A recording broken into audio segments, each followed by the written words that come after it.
everyone, welcome to the Web3 Talks. My name is Ornella Hernandez. And I'm Besse. And today we are talking to Irina Heaver, who is a crypto lawyer based out of Dubai. How are you?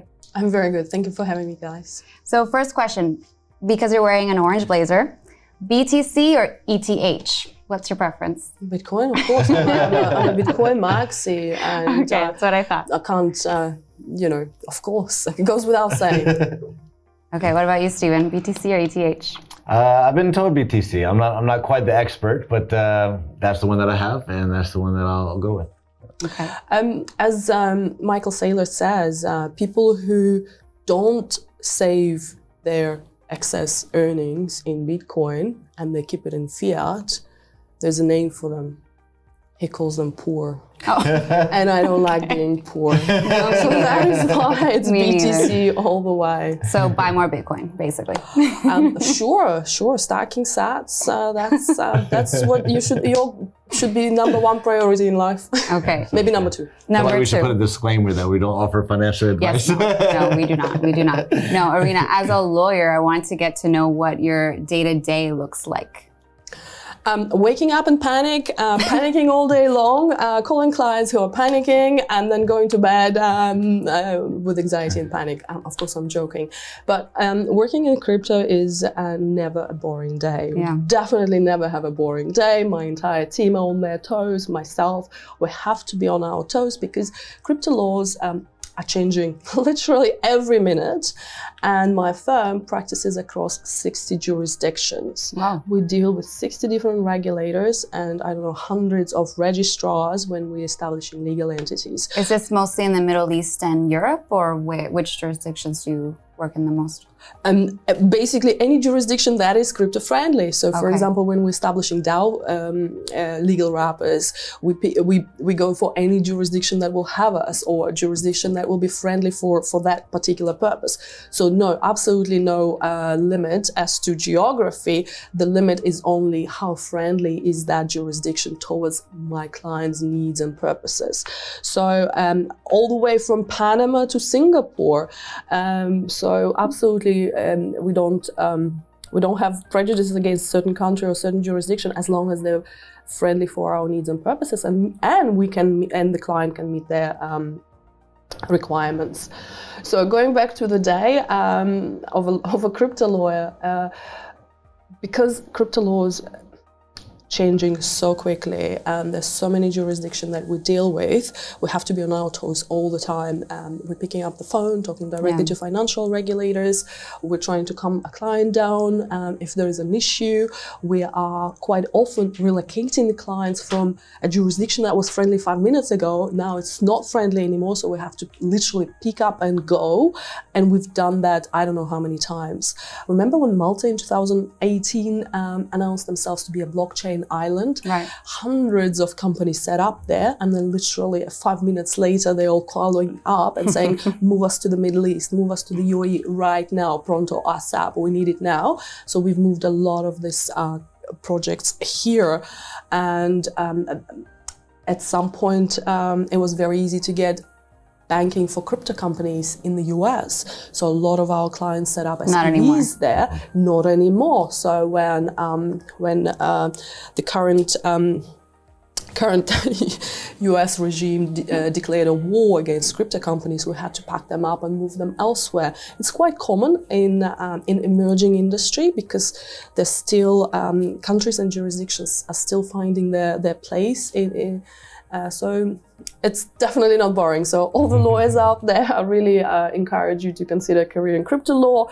If you do not like peace, if you do not like sleeping 9 hours at night, and if you seek excitement, and also any area that is so uncertain and so fast moving provides great career opportunities, provides great financial returns, because a crypto lawyer can charge a premium on their expertise rather than a corporate and commercial lawyer, because we have at least 600 of them in GLT alone, right? Where we are now. So definitely not boring. So then how is it like being a lawyer in the UAE then, where generally overall, it is very friendly and it has a lot of regulations for crypto and crypto companies. But at the same time, there was a recent outlaw of crypto payments for merchants and individuals. So maybe you could go into that a little bit and just explain what that implies exactly. So I've been a lawyer in the UAE for over 16 years now. I came in 2008 working for a national oil company. Imagine or not, before crypto, I had a career as well. I was in oil and gas. I was in oil and gas for 13 years, working for national oil companies, international oil companies. So when I came here in 2008, where we are was literally being built, like GLTs was literally being built. It was super exciting. It was nothing. And look what UAE has achieved over this short period of time.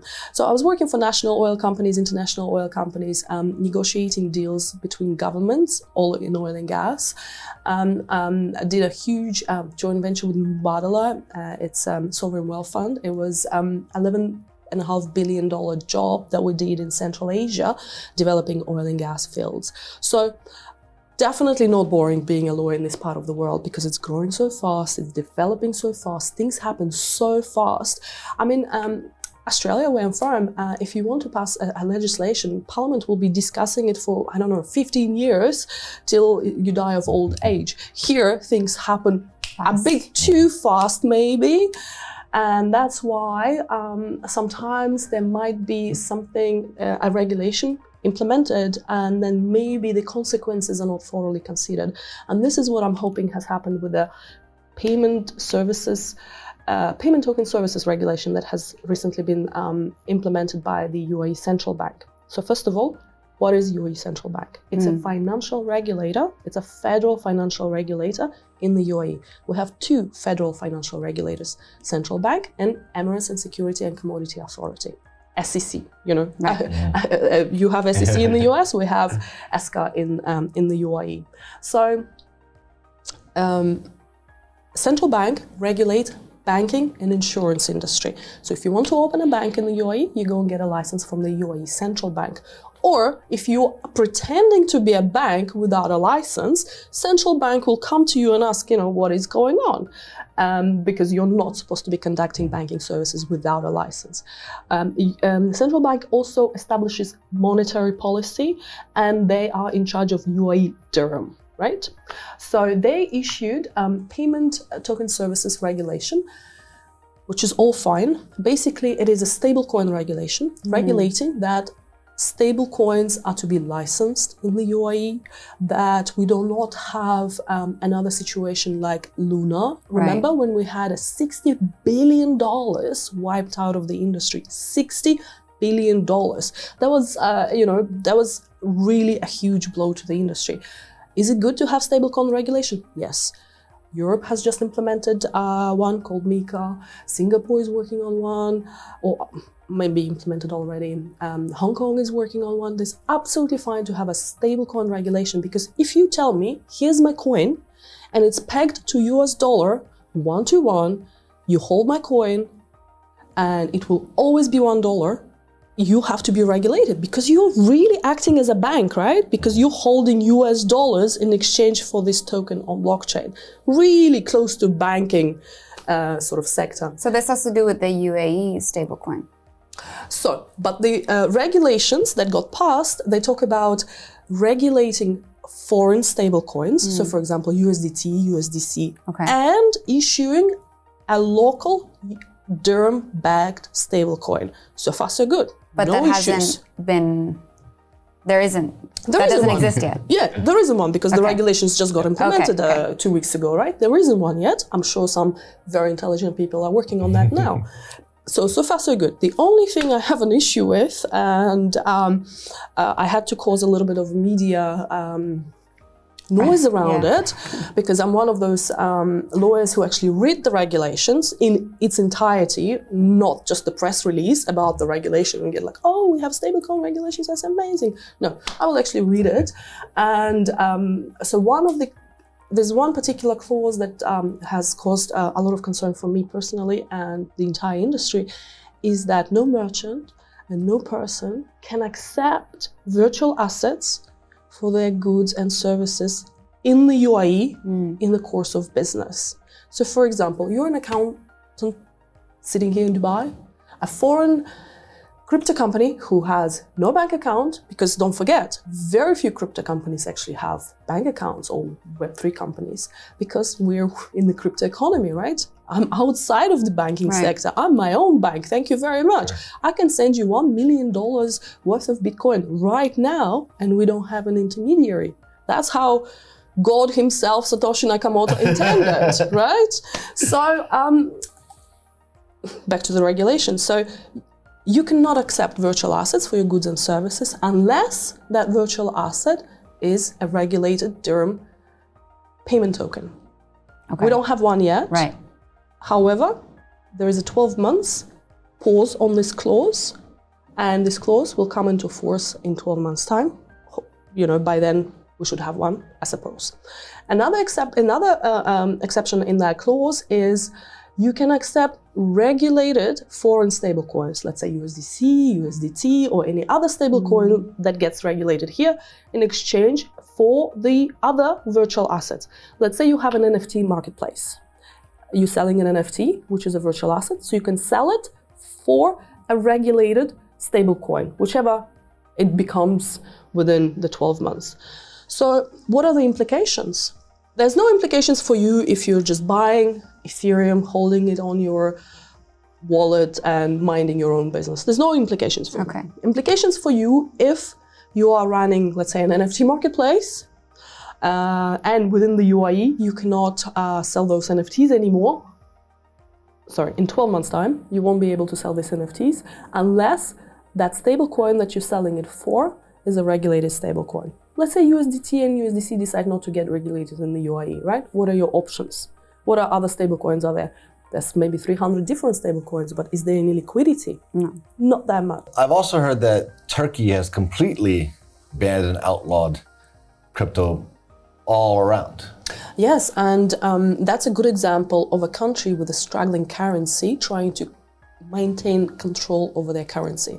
And that law outlawing crypto usage and crypto payments specifically says this is to protect Turkish lira, which is fine. But imagine you're an individual living in Turkey and your savings are being eroded by crazy inflation. The prices are doubling, tripling over the last, let's say, a few months. Yeah. So what are you going to do? Crypto. You will flee into an asset which gives the protection for your family well-being.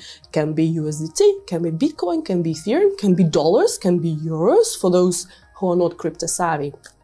In the UAE, we do not have this problem. Dirham is backed by US dollar, so we do not need to protect dirham. Right. They keep the price controlled pretty much at the same rate. And that's the role of the central bank, right? To maintain these monetary controls.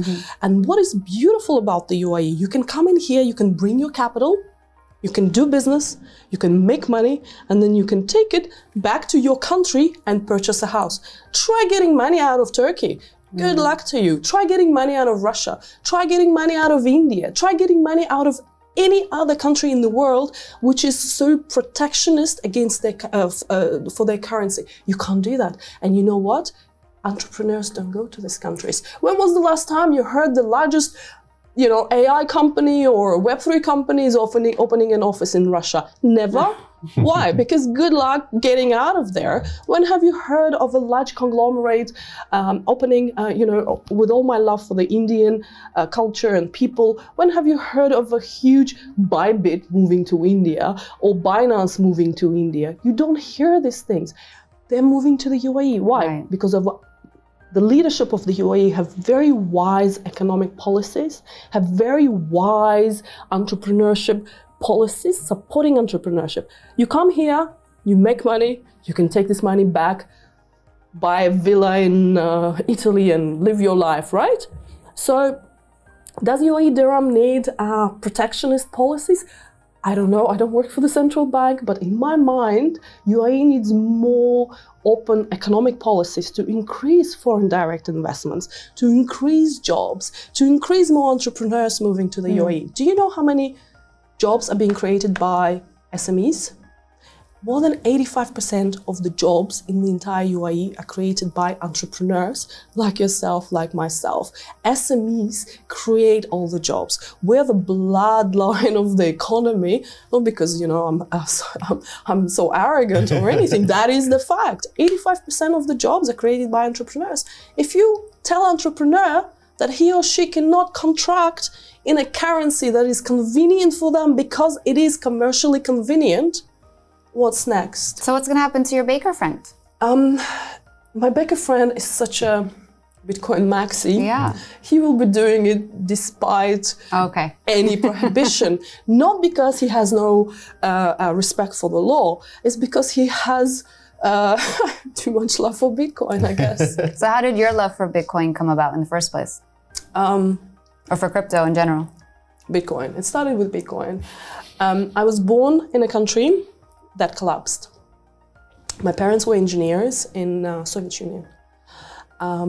One day, they woke up with Soviet rubles becoming nothing. There were days there where they couldn't get food. There were days where my mom couldn't put dinner on the table. And I remember that very well because I was thinking, just yesterday we could go to a shop and buy bread. Now we can't? What do you mean we have no bread? As a child, that does so much to your understanding of the world. It's traumatizing. It's very traumatizing. Yeah. And I'm not saying, oh, look at me, I'm so poor, such a traumatizing childhood. Millions of people live in countries where currency is collapsing every day. But as a child, I remember I could not understand how come my mom cannot go to a shop and buy bread anymore. I could not understand that. And then when my family fled Soviet Union with nothing to their name and moved to Australia and worked hard, I kind of understood, all right, if you have a good government, you have good government policies, that's good. But you cannot always trust the government fully.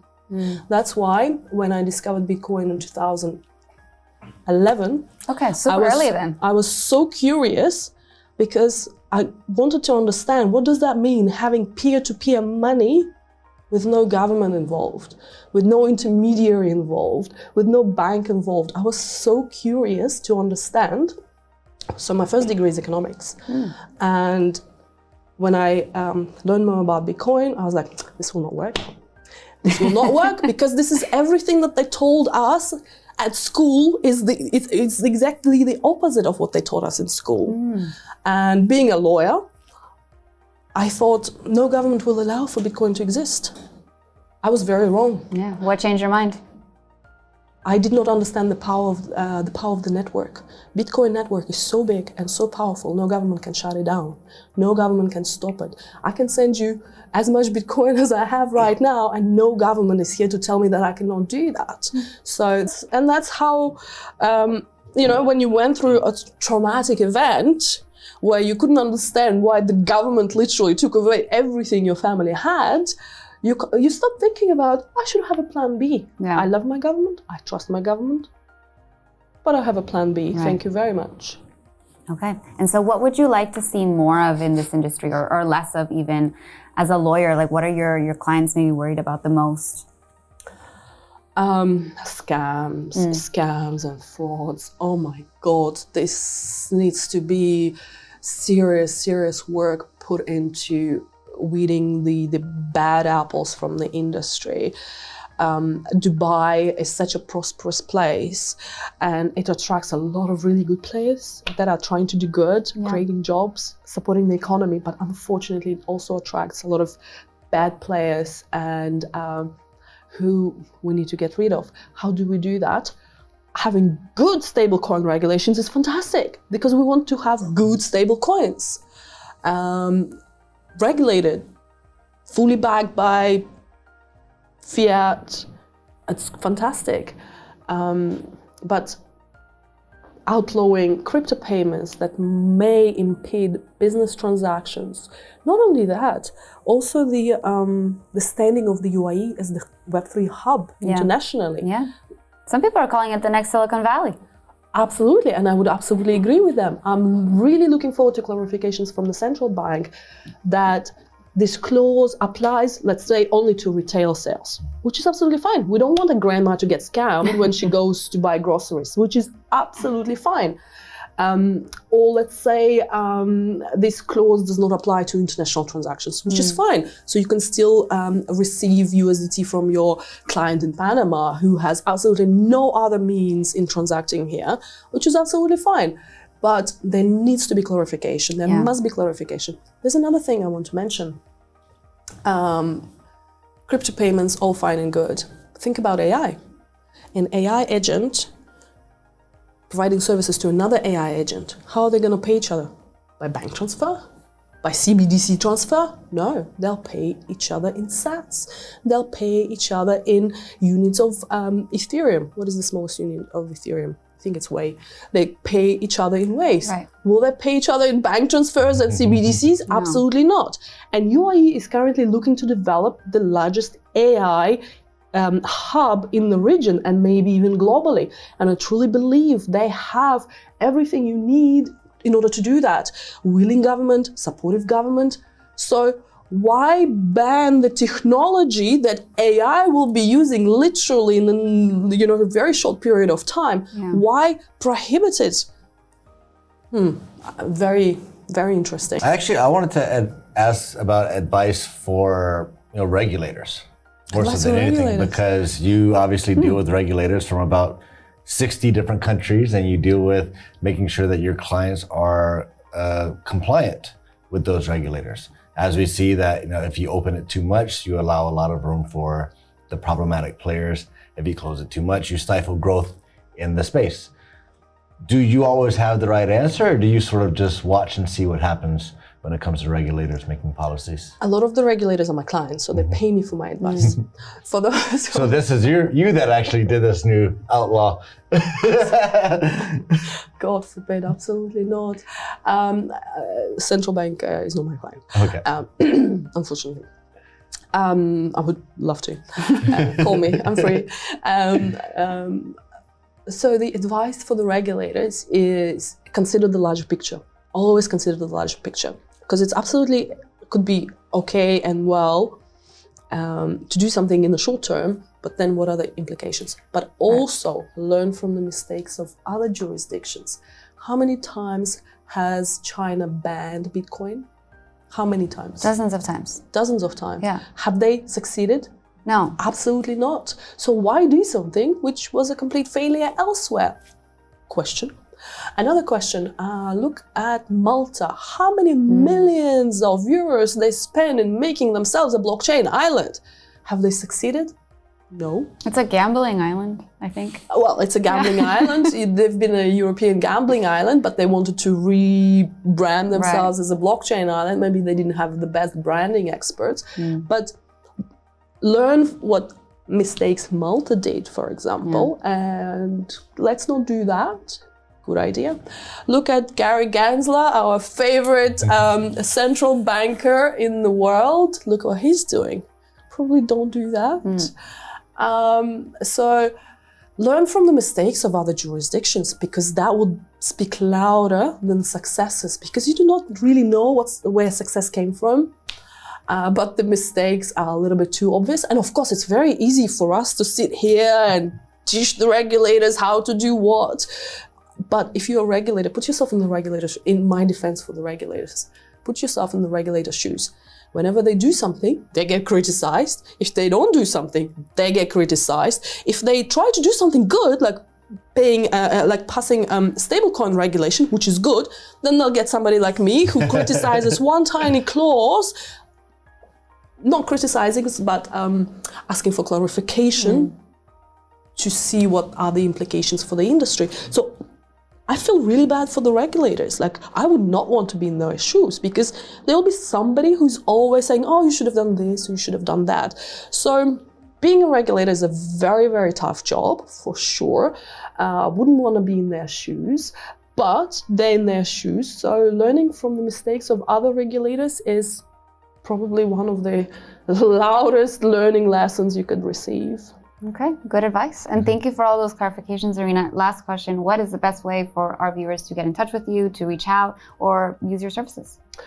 just message me on LinkedIn, Irina Heaver. It's very easy to find me. My team looks at all the messages and answers all the messages.